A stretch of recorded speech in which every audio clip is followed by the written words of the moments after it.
The next business idea type I want to talk about is one that you need to pay particular attention to because it is one that draws in a lot of people and ends up having the highest failure rates for businesses.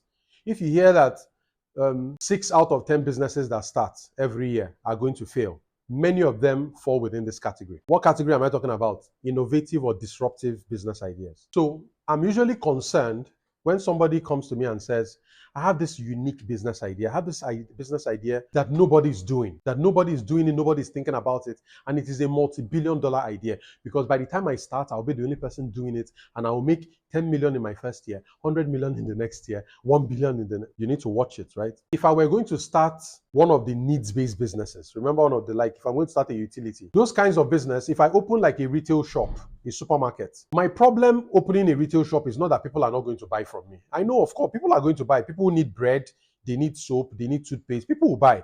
My problem with a needs-based business is not customers. My problem is competition. That's usually the problem in a needs-based business.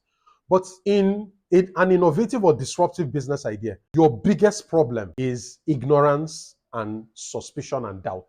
Why? I keep saying this and I'll keep saying it. Human beings are creatures of habits. We like to stick to things that are familiar. Most people are not risk takers. Most people will not just wake up one morning and change the kind of toothpaste that they use. Most people will not just wake up one morning and change the person who cuts their hair. Most people don't just wake up one morning and change the kind of food they eat. Human beings are creatures of habits.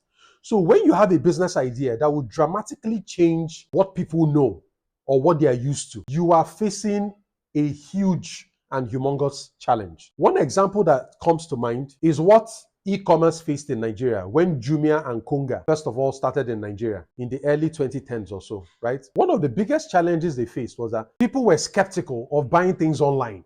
It didn't make sense to them.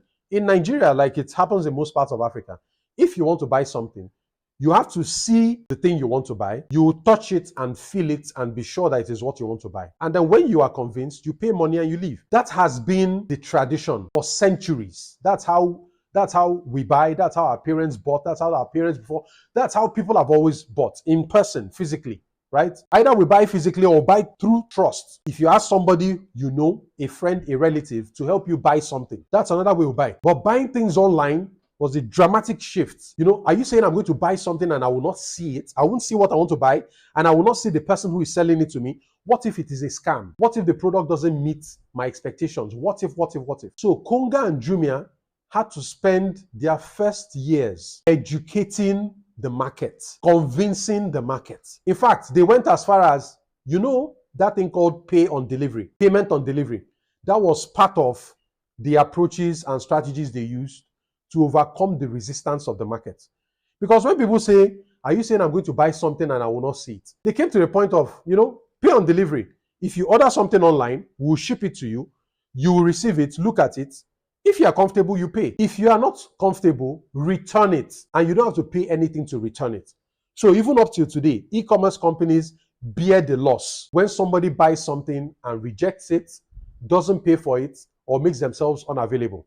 That is one of the reasons why e-commerce businesses have very tight profit margins in Africa. The cost of satisfying the customer is quite huge. You can imagine incurring the cost of delivering something to somebody, for that person to pay on delivery, and the person doesn't pay because they are not available or they reject the product. But you've already incurred the cost of transportation to the customer, and now you're about to incur the cost of transportation back to the warehouse. That's why that's why it's a tough business, right? So when you are thinking of an innovative or disruptive business idea, your biggest enemy is habits and familiarity. If people are not familiar with what you're talking about, if people are not familiar with the product or service, you will struggle for a long time to convince them. And that is why that's why it takes longer for disruptive businesses to take hold or to become profitable. If you're interested in learning more about the topics I offer when it comes to starting, building, and growing a business, this is your opportunity to join my community. It's known as the BMG.